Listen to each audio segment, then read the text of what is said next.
Andy Grove, la paranoïa élevée au rang de vertu. Andy Grove fut un ingénieur américain dont la carrière professionnelle, commencée dans l'industrie des circuits intégrés, se poursuivit par la création dès l'âge de 32 ans d'Intel, en association avec deux amis, dont Gordon Moore, célèbre pour sa fameuse loi sur le doublement, tous les 18 mois, à coût constant, du nombre de transistors sur une puce de microprocesseur. De son expérience à la tête d'Intel, il a tiré un livre. Seuls les paranoïaques survivent. Pour lui, l'humilité et la paranoïa sont les deux qualités principales d'un chef d'entreprise.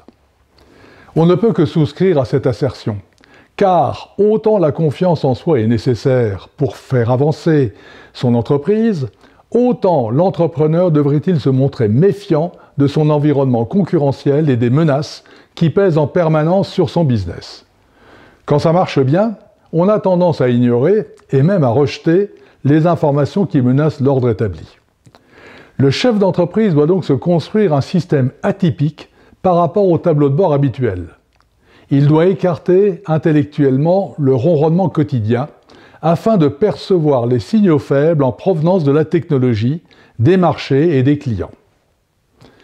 Comme nous donnons toujours plus d'importance à nos propres actions qu'à celles des autres, que nous avons une tendance naturelle à éliminer les informations qui ne sont pas conformes à nos idées préconçues, il faut rester vigilant.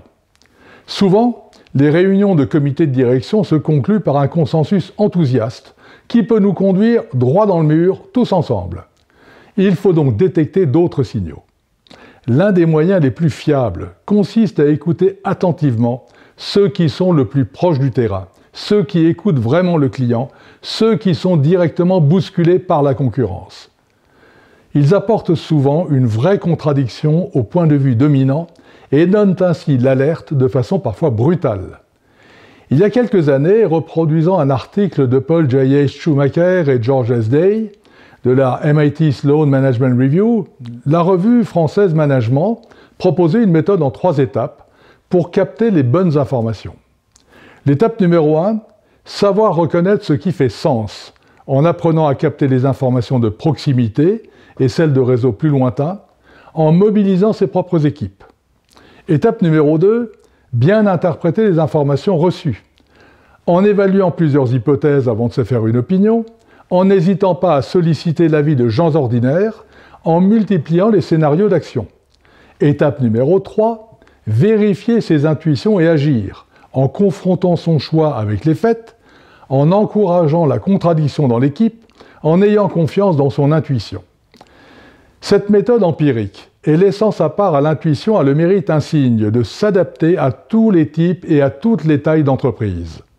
Elle donne aux dirigeants des indications précieuses et l'encourage à rester attentif aux menaces qu'il ne perçoit pas, forcément, dans son environnement habituel.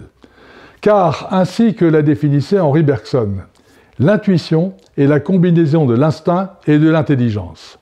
À bientôt.